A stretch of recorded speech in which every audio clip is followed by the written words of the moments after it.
You're listening to the Trade Show Insights Podcast 20th Anniversary Celebration.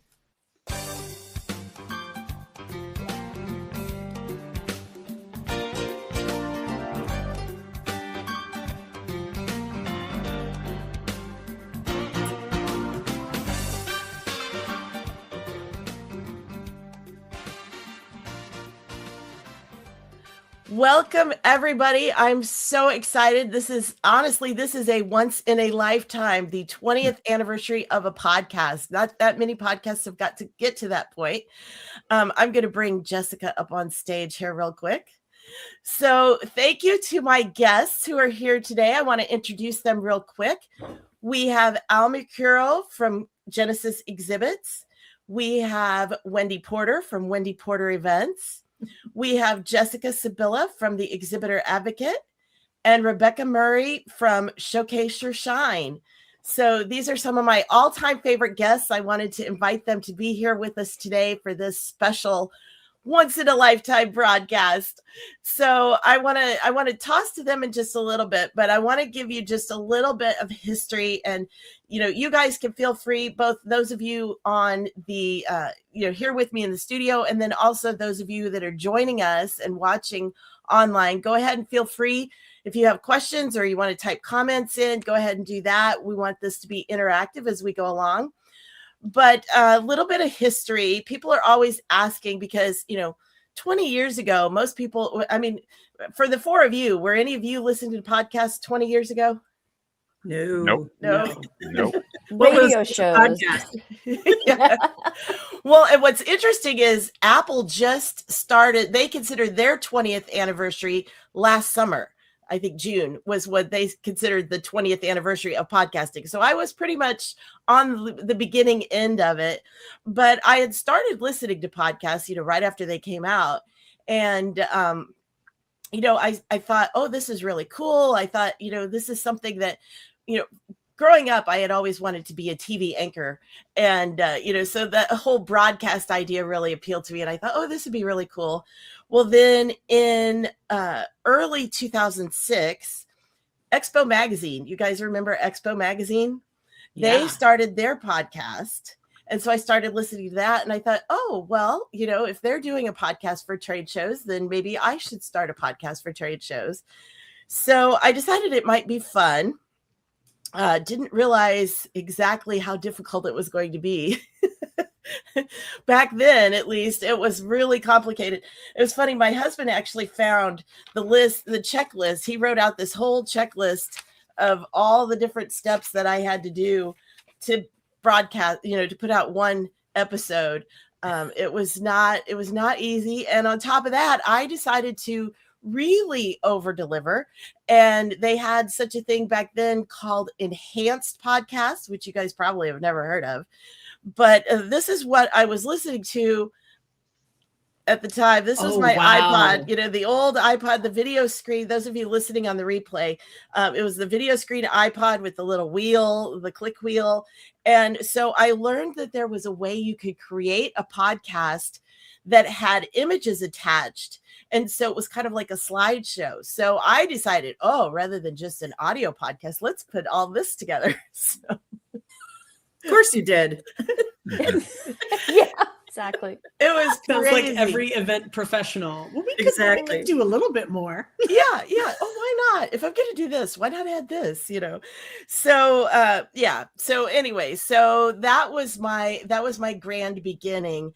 And my official, so I'm a little bit ahead. My official first episode was April of 2006, but I wanted to just kick off this whole 20th year.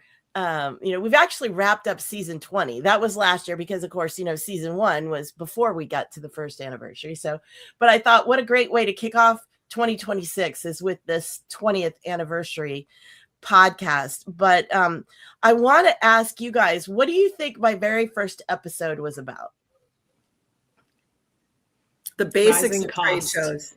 The basics of trade shows. Okay. Yeah. Cost. Okay. You guys follow up after a show. Your lead generation follow up. Follow up. Yeah. Design.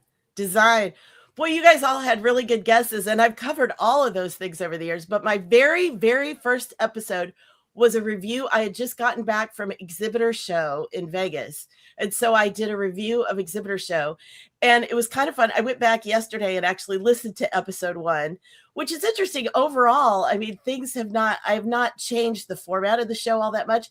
This is the same music, the little jazzy intro. That's the same music I've had for 20 years. And so very similar intros and everything. But it was interesting. I said my mission, and I said for these next few months, so I don't know that I really was thinking about doing it for ongoing for 20 years. But I said my mission was to cover news and trends in the trade show industry, have discussions with experts, and highlight interesting new products. So I pretty much have stuck to that for 20 years, and all of these episodes. So I see Gina Danner's here. She says congrats. Gina was a guest. I don't even know what season it was, but Gina's been a guest on the podcast as well. So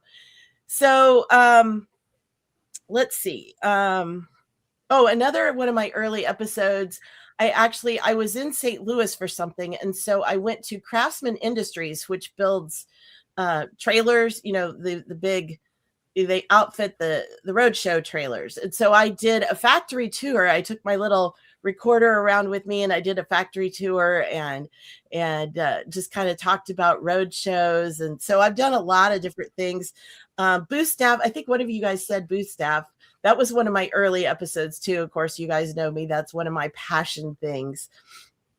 But I only did about 5 episodes that first year because it was so complicated.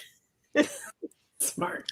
So Marlis, do you remember when you thought like this might actually work? Like when did you have that I got this nailed now moment?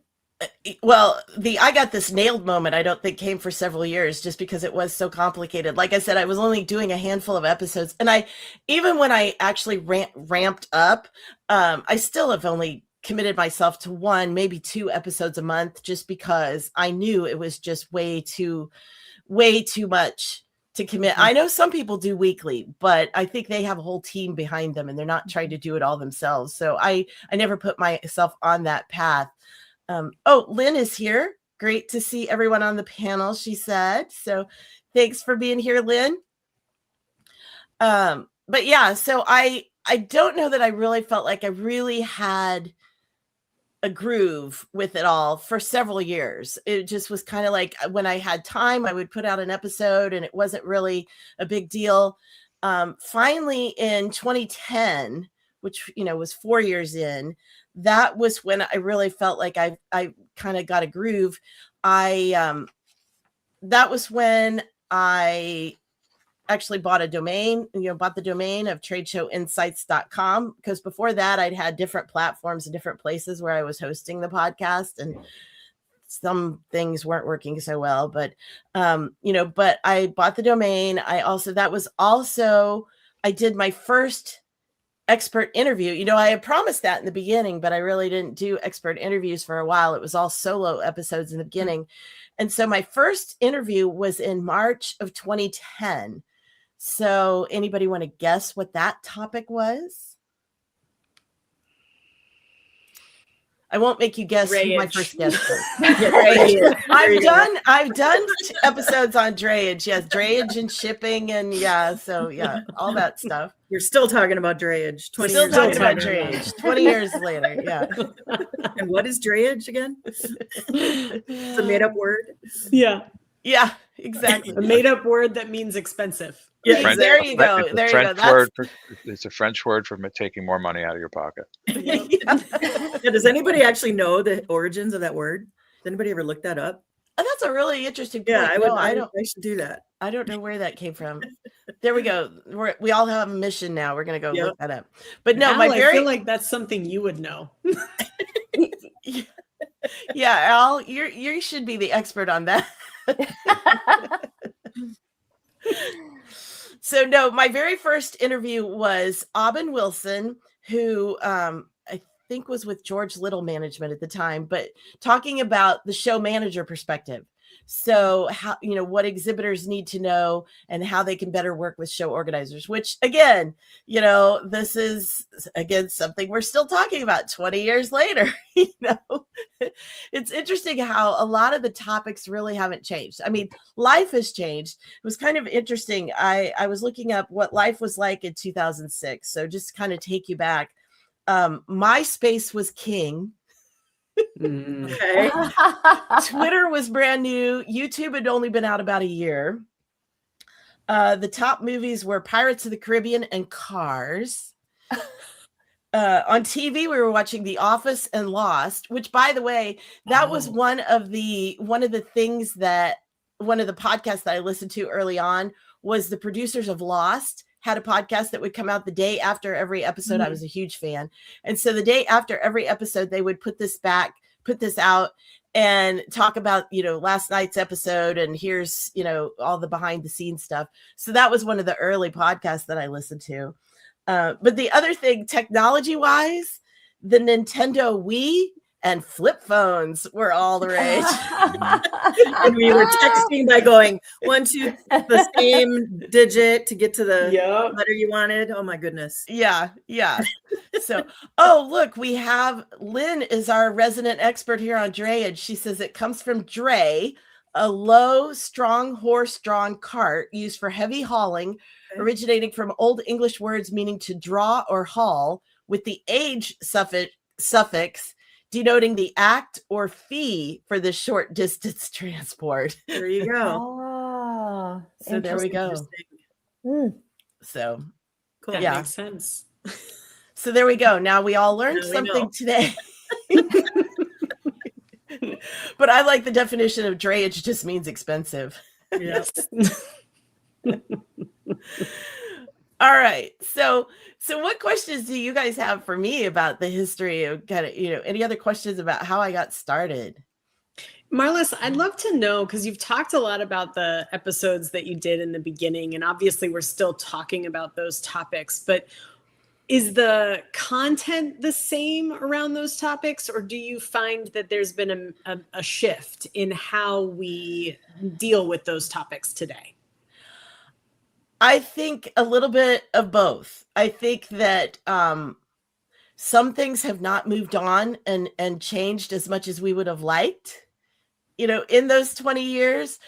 Sometimes I feel like it's surprising that I still have to be talking about some of these topics because people still haven't, got their act together on certain things.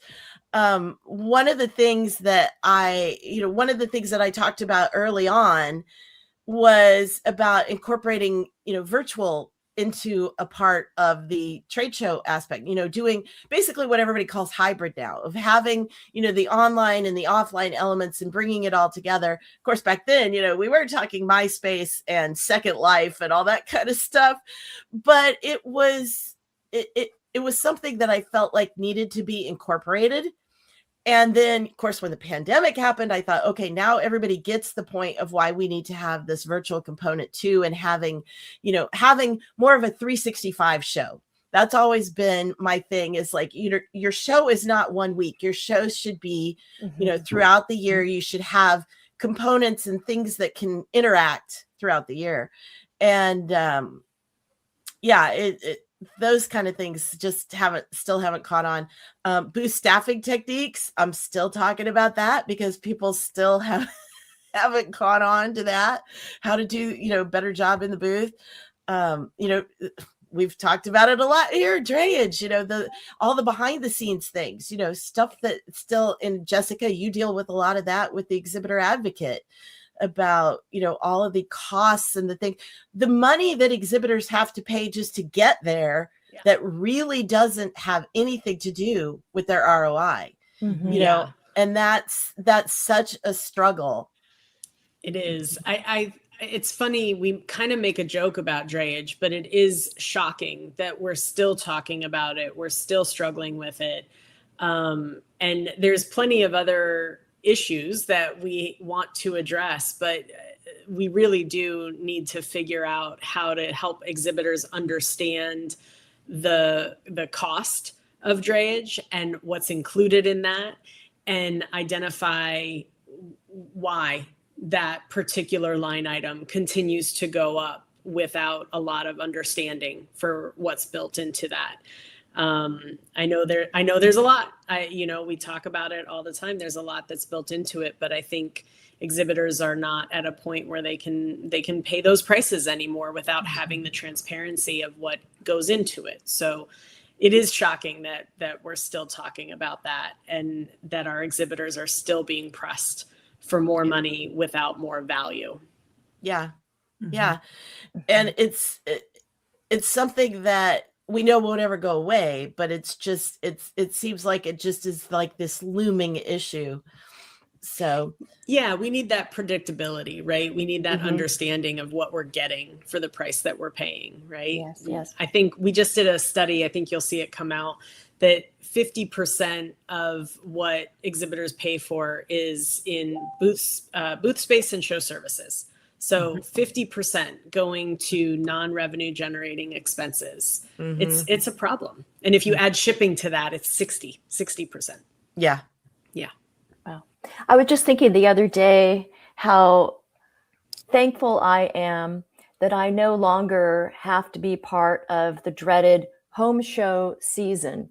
When I was with an employer for 12 years, right after the holidays, we went into home show season, flower and garden show season, and the intense toll that it took on all of us, the hours from morning until night, day after day after day, and to keep your energy, focus, enthusiasm up to the point where you can do a proper job while you're in the booth, and not think of it as the dreaded thing, that I have to do my shift today. So we learned over the years to shorten the shifts, add variety. That's a whole nother element of it that just it costs so much money, and also the toll that it takes on a person's mental well-being, I would say. Yeah. Well, and that's something else. That's a topic that I've covered a few times over the years too, about just taking care of yourself and making sure that you're not, because, and there's been a lot of discussion about this recently in the industry about we just grind and push ourselves. And, we're just like you said, Rebecca, we're just going from one show to the next, to the next, to the next.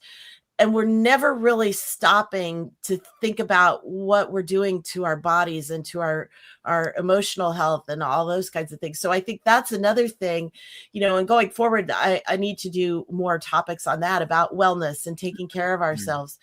I've had all different kinds of topics over the years. I mean, we laugh about, I covered like shipping and drayage and a lot of the logistics stuff, but I've talked about risk management. I've had experts come on and talk about risk management. I had one guest where we talked about a real life scenario of an active shooter situation in the city while the show was going on. Oh, wow. We've talked about, not at the show, thankfully, but, we've talked about accessibility, and Al, I know that's a big topic for you. Sustainability is another big topic for you. And so I've had guests on all of those kinds of topics as well. So I've tried to do a balance between the things that I focus on, like the marketing, the sponsorship, the booth staffing, more of the core elements of what I teach, but that's why I bring all the guest experts on too. So let's see, we've got a good comment here from Michelle Heffernan. It's more important than ever before to educate each other on the lost costs, drayage, shipping, etc., and ways to reduce and avoid some of those fees. Yep. Yeah, that's Marlis, so true. which episode would you say surprised you the most? Do you have anything that pops in your head about, ooh, that was interesting? I don't know. I mean, of course, you talked fascinating. I had some that were really fascinating, like the one about the active shooter. I mean, that one was just like, unbelievable, hard to imagine being in that situation, but how they handled it so well. That one was really good.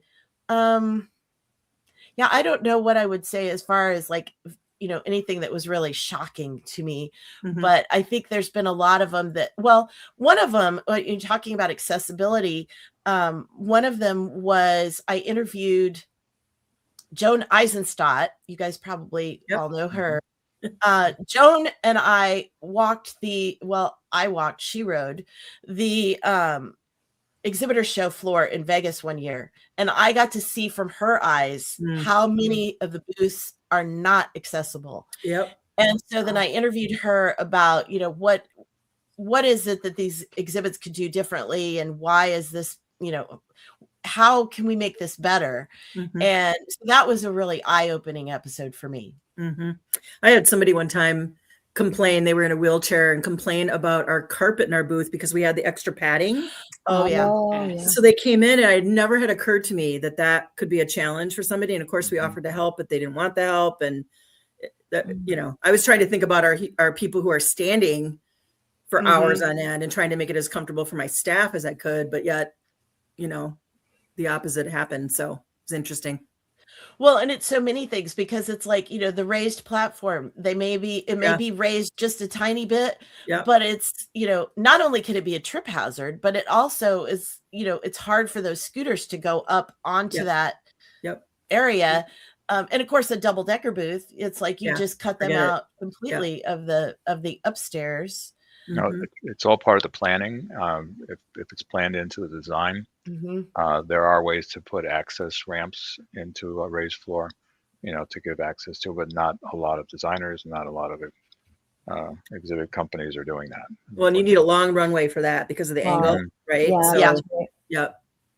And wide enough for the scooter or whatever to get up. If you got a narrow little ramp, it's like somebody can walk up it, but they can't. Well, and the other thing, I was at a show one time, and it's like they had their whole booth was like raised up. It was like kind of like a dance floor kind of thing. It was up maybe about 2 or 3 feet. So it was up higher, but there was no railing around the whole thing. And I was just like, oh my goodness, it's like, that's just, and so, again, as we all know, you learn kind of over the years to have this risk management mindset as an event planner. And it's like, I'm thinking, who did this booth? How could they not have thought about the fact that, this is not just a little 3 or 4 inch ramped up thing. This is like, 3 feet in the air. I'm like, this is just not good. Wow. All right, let's see. So Lynn says, marketers can also find clever ways of building in additional value of the event to the brand, leveraging the concentration of VIPs, employees, executives, media, etc. And then she continues that thought. Takes more work, but it helps make the case to justify or potentially expand budgets. Yeah, budget. That's another thing. I think I probably have done a episode or 2 on budget over the years. That's again another topic that it never goes away. It's always a challenge. Can you tell us more about your audience? Like, do you have global audience, or what how does that break out for you? Actually, we're going to get to that in just a minute. What I want to do, actually, before we do that, I'm going to bring up a top 10 countdown. Now, I will give a little bit of a disclaimer that I moved to my current platform in 2019. So this is top 10 since then, because I have no way of going back to know what all my top 10 episodes were before. But it's also, I really didn't start to pick up steam until about 2016, 2017. So I think it's probably pretty accurate as far as the top 10. But I want to click through those real quick here. So in the number 10 spot, we have Jessica Sibila. And Jessica has been a 3-time guest on Trade Show Insights. I think this was your very first one. This was back when I was doing virtual lunch during the pandemic from 2020 to 2022. I did virtual lunch, hosted live, and then put the rebroadcast up on the podcast. So this was Discover a New Exhibitor Advocacy Resource. This was when the Exhibitor Advocate launched. So that was number 10. And you were one of our earliest supporters, Marlis, and I just want to thank you for that. It's so hard to launch an organization and educate exhibitors that they have support and resources. And that's an ongoing body of work for us, right? Is to keep challenging ourselves to spread that word, and your support and encouragement right from the very beginning was so valued, and we appreciate it very much. Well, thank you. Thank you. That's one thing I really love about doing the podcast is I can help be a voice for different groups out there and help spread the word about causes or issues in the trade show industry. I really feel like that's part of my mission, as well as educating, just on topics, but it's also educating people about issues that they need to care about. All right. So moving on, then number 9 is Sam Horn. This was another one. You'll see a lot of these were from the time when we were doing virtual lunch, but this one is make your marketing message pop. And Sam is one of my favorite business authors, and she had some really good points about, ways that you can craft marketing messages that will stick and creating them in a really creative way. So that was number 9. Number 8 is putting event tech trends in perspective. That was Josh Hotzenpiller. And we talked about, some of the things there that we already have mentioned, building a 365-day community, having a year-round event, having ways to get attendees and exhibitors involved and connecting throughout the year, and embracing technology without a fear or scarcity mindset was another part of his topic. All right, number 7 is Lou Bortone. And Lou talked about smart strategies for video marketing. And I've actually done a couple of episodes on video marketing, but, ways to use video both pre, at, and post show, especially personalizing. There's great tools now. There's even more tools than there were, a couple of years. This was from, during the pandemic, it was another virtual lunch, but this was from season 17. So 3 years ago. And so, there's even more tools out there now to create some great videos for your show. Number 6 was one of my solo episodes, Welcome to the New Era of Trade Shows. And this, again, one of my common topics, let's stop doing trade shows like it's 2019. Let's move on, or like it's 2006 even. Let's move on. Let's get original. Let's embrace omni-channel marketing, shifting away from the us versus them mentality of show organizers versus exhibitors. We need to find ways so that everybody's working together. That's still one of my hot topics. Number 5, this one is just a for fun one. And I think one reason it makes it in the top 10 is it always gets a little juice every year during the holidays, but 'twas the night before the trade show. So if you haven't heard that one, that is, actually Alan, my husband, and I worked together to do a retelling of 'Twas the Night Before Christmas from the trade show perspective. So that's number 5. Number 4 is Rebecca for improv skills for booth staff. So this was your first appearance on Trade Show Insights as well. Yeah, that was a fun discussion we had, wasn't it? Yeah. And I love that it's taking something that happens in other situations in life, but it's putting it on the show floor. And how can you use the improv skills, the yes and, the active listening, the transitioning techniques, all of those kinds of things that you can get skilled on in the trade show booth. Yeah. It adds fun and also calms a person down too. Just, it's just makes the whole experience more enjoyable. Because when you feel more confident on the trade show floor, it's not as stressful. It's more relaxed. You're just kind of enjoying and having a good time and, feeling confident in what you're doing. Exactly. All right. So that was number 4. Moving on to number 3. This was Nancy Harhut talking about proven secrets for persuasive marketing.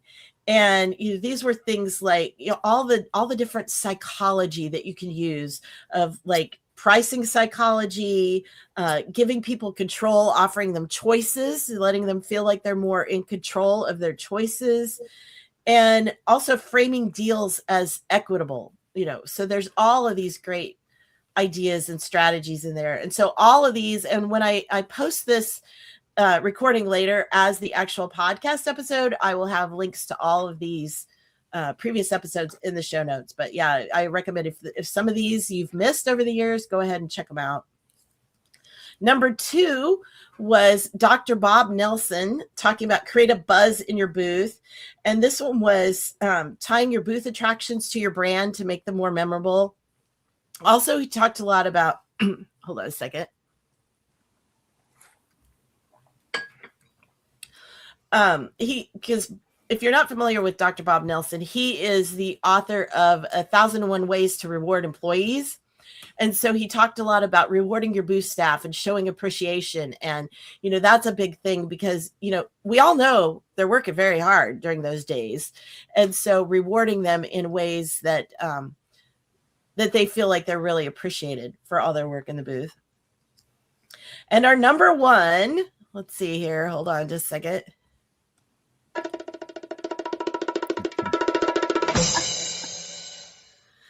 Number 1 is MK Granados with reimagining trade show sponsorships. So this is another one of my favorite topics. Wendy, you and I have talked sponsorships on the podcast as well. Mm-hmm. So, it's such an important aspect for both exhibitors and show organizers. And it's not necessarily talked about enough, I don't think, especially from the exhibitor side of how exhibitors can better take advantage of sponsorships and get more creative in what they do and how they activate those. So that is, that's another one of my favorite topics. Very cool. I'm gonna have to go check a bunch of those out. Yeah, that is so great. So you look at to come up with your top 10. Do you have a new top 10 every year? And this is the top 10 over 10 years? Well, this is the top 10, like I said, since 2019, since I moved to this new platform. So I was able to look at the whole range of top 10s. But yeah, I do a top 10 every year. So a lot of these have been in their own year's top 10. Well, obviously, most of them have been in their top 10 of the year. But this one, I wanted to do kind of an overall top 10. Couple of comments here. Michelle says, I so appreciate the invaluable resources that the exhibitor advocate provides. Thanks, Jessica. Thank you, Michelle. That's amazing. We work really hard to make sure that the resources are tactical and that you can action on them. And so it's nice to see that resonates. And, Marlis, I think when we talk about like sponsorships, right?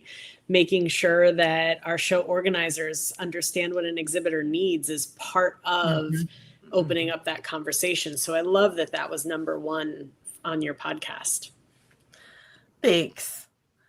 And then we've got another one from a LinkedIn user. I don't know who you are, but I wish there was a know your neighbor option. So before I arrive, I could be introduced to those immediately next to my booth. That's a good idea. Anybody ever seen that at a show? Have not. Love it. I always just looked up the company and, tried to make phone calls, because usually in the exhibitor list, as an exhibitor, you have the ability to see the other exhibitors that are there. So I always just, made the phone call and said, hey, I'm your neighbor and I'd love to talk to you about what you're doing. So I think it puts some onus on the exhibitor to do that outreach. Yeah. Go ahead, Al. LinkedIn used to have a something on their site that would allow people, if they're on the trade show floor, to say, I'm also on the same trade show floor, and try to arrange a meeting. I don't think they still do that anymore, but I got to think there's a new AI thing out there that can probably do a similar thing. So. No, because now you need to pay for it. Yeah, right.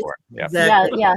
I know what we used to do when it got really slow was we would send out scouts to different rows to introduce ourselves, and sometimes and then we would see them wandering over to our booth at some point during the show, and sometimes they would become clients of ours. So we always looked at other booth staff as potential customers.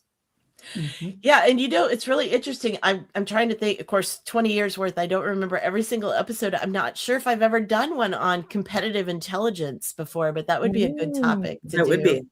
Because it is, it's good to do. I always tell exhibitors, when you've got off time, if your staff has downtime, they should be walking the floor, checking out what else is there, networking with other exhibitors. Yeah. Sometimes that's been some of the best connections I've made at a show is, when I was exhibiting, when I had off time, I was networking with the other exhibitors. So, well, and get new ideas, right? Walk around and see what other people are doing. Exactly. What could you do to improve your own booth? Yep. Yep. Yep. See what they're doing wrong. That's always fun to talk That about. too. Yeah. Yep. Marlis, I had a question for you. Okay. Your books are always very, very, I think, important to have out there, to educate people as well. I don't know the timeline. Did the first book come out before you started doing the podcast, or did it inspire you to do, or one or the other? It did. The first edition of Build a Better Trade Show Image came out in 2002. So it had been out for a little while when I started the podcast. But some of the podcast episodes then were used as chapters or the basis for chapters in my next book, which was Exhibit Design That Works. So some of those podcast episodes got turned into that book. And, at the time when that book came out, my goal was, and I still want to do, it was going to be a 3-book series. So that one is on exhibit design. I wanted to do one all on booth staffing and one all on marketing and promotions. And so, a lot of the episodes over the years will be pieces that get pulled into those other books when I finally ever get the option to, or the opportunity to do that. So MK says, OMG, I'm so honored. So yes, congratulations, MK, for being the top podcast of the last, however many years. So thank you, everybody. I want to go back to our slides because Wendy asked about where are we in the world. So I want to show you trade show insights around the world. So we have, these are just the top 25 of countries where we have listeners. So obviously the US is number 1, Canada is number 2. Anybody want to guess which is number 3? Let me take this banner down here. Anybody want to guess what country is number 3 for listeners? I'm going to say the UK. Good guess. That's number 5. Okay. Australia. Anybody else? Australia. That's China. Yeah, it's down the list of ways. China is actually like number 7, I believe. No, number 3 is Germany, and number 4 is Ireland. Huh. So those are the top so 5. UK, Ireland. Yeah. So, but yeah, so they're listeners all over the world, which always amazes me. Especially you saw there's a lot of Asian countries on there. Yeah. And so I wonder if it's that, a lot of those people are listening and then preparing to come do shows in the States, perhaps. Oh. So, but I don't know, but it's a very cool feeling to know that, it's having an influence around the world in so many different countries. All right, so let me see. So I want to ask you guys, any episodes that stand out to you, any of your, besides your own episode, any episodes of mine that you would say would be some of your favorites over the years? I'm kind of putting you on the spot. Yeah, I just listened to the one that you did with Rich, actually. I think you recorded it last summer, maybe, because he was talking about his book coming out in September. Got a lot of insights out of that right now. And I'm going through your library, to be honest, Marlis, and pulling the ones that apply, because I'm working on some strategic stuff for clients right now. And so I'm going through to try to find some of the best nuggets. But I thought the one I just listened to from Rich was quite good. Yeah. The one from Sam Horn was very good. I enjoyed that. Yeah, it's funny. yeah. I was putting all these top 10 together, and my husband looked at the list. And he's like, I need to go back and listen to several of these. Yeah. Got a lot of really great content, for sure. Yeah. I did like the holiday episode, the creativity in the "'Twas the Night Before the Trade Show." That was really entertaining. That was a fun one to do. Yeah. I want to see that one. That's one I had not seen yet. So I'm excited to go back and see that one. Yeah, that one. And I actually, this year, I tried to create like a little video, using AI to create a video to go along with it. And it's not quite there yet. So maybe by next holiday season, I'll be able to have some visuals to go with the telling of that story. But yeah, that one was fun. And I've done some crowdsourced episodes too. Al, you've been on several of those. Wendy, I think you have as well. Things like what do you love about trade shows? We've done one on shipping and drayage. Al, I think you were contributed to that one as well. So, I want to do more of the crowdsourced episodes too. I think some of my favorites, I mentioned the why do you love trade shows? That was my first crowdsourced episode. That was one of my favorites. But one of my all-time favorites is how 5 print guys took over a trade show. And I interviewed, it was a fascinating story. It was a paper company, and they had these fold up, put them together little robots that you would get the sheet of paper, you'd punch them out, you'd assemble them. And then it was kind of like the Flat Stella or Flat Stanley. You'd take pictures of your videos or whatever, but they also all had QR codes on them. So when you scanned it, then the little character came to life and started talking to you. And so Oh my God, it was that's just fun. I loved it. And I think it's such a fantastic example of something that you could do, something that's other than the AR, of having the little QR code and stuff. But other than that, it's a really low tech thing that you don't have to spend tons of money on, but yet it got people so engaged and so interactive. And I just thought that one was so fun. And then another one of my favorites was creating a memorable experience in a small booth.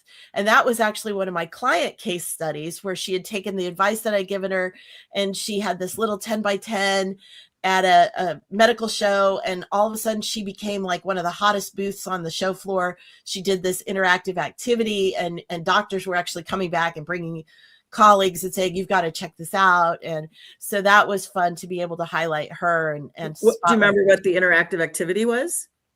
She was with an autism society, and so she actually had an interactive video where the doctors got to feel what it was like to experience the world from an autistic perspective. Sure. Oh, wow. We used to do that training when I worked in the Medicare space. We used to do the training on what is it like to be 65 plus. Put on yellow goggles because your eyes start to see things differently, and put on gloves and try to open things, and yeah, that's really great idea. Oh gosh, yes, right. Wow. Yeah. We used to bring a dog into our booth, and that's always has to be a very friendly dog. We were in the pet business. But that's another thing. It goes to risk management, actually. Yes. If you're going to bring an animal in. Yeah.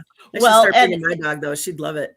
And, and are you allowed? Because I had a client that wanted to do, they actually do dog things, and they wanted to have dogs in the booth, and they were not allowed at that particular show. So they had to just have stuffed dogs in their booth. And so it kind of took the edge off things. But, again, you find a way to work around it. If you can't bring a real dog, then how can we actually show off our products and, get the message out there? And so, yeah. So anyway, I want to thank all of you, Al Mercuro, Wendy Porter, Jessica Sibila, Rebecca Murray. Thank you all so much for being here. I want to just wrap up with a couple of things. I want to remind everybody that I actually, thanks to my AI assistant, I was able to put together a season 20 action guide. So I actually, for all of the episodes from last year, from 2025, I have all of those available as a little workbook so that you can actually go through, see the takeaways. And actually there's some questions and things that you can actually interact and, learn from all of these experts as well. So that is at tradeshowinsights.com/S20 for season 20, S20-action. So, and again, I'll have a link for that in the show notes as well, but that is where that is going to be.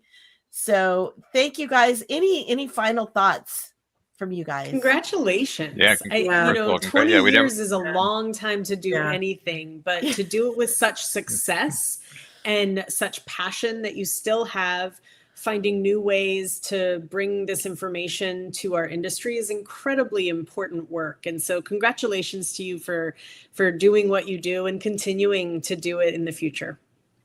Thanks, we should have champagne, but We should. Yes, Yeah, we should plan that. And also for the high level that you produce your show at, you know, not every, there are so many podcasts that don't do the preparation. You're just in a conversation. I mean, the way that you produce this is that was one of the first things I remember telling you. I'm so impressed. It's just fantastic.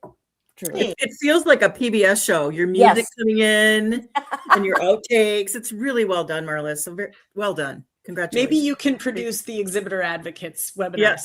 Yes. Oh, well, thank you. Like I said, you know, growing up wanting to be a broadcaster, I never in my life dreamed that I would be able to not just like work for a TV or radio station, but to actually have my own show. I mean, I had, you know, for those 2 years, I had my own TV show essentially with Virtual Lunch.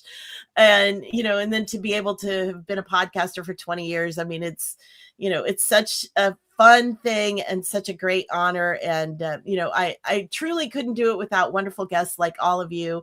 And I couldn't do it. I wouldn't do it if I didn't have listeners like all those of you who are listening and joining us today or listening to the replay. I really appreciate every single one of you. And, you know, I don't know where all my listeners are because they're all over the world, but anytime you reach out to me and let me know that a certain episode really touched you or really, you know, resonated with you, or that you learned something, or that you connected with the guest that I had on that day, that all means so much to me. So I look forward to continuing on and, you know, having a lot more episodes to come. And I appreciate all the congratulations that are coming in from the audience. I appreciate all of you guys so much. And just thank you and look forward to what is yet to come with Trade Show Insights. Woohoo. Congratulations. Thank you. Congrats. thank you, Marla.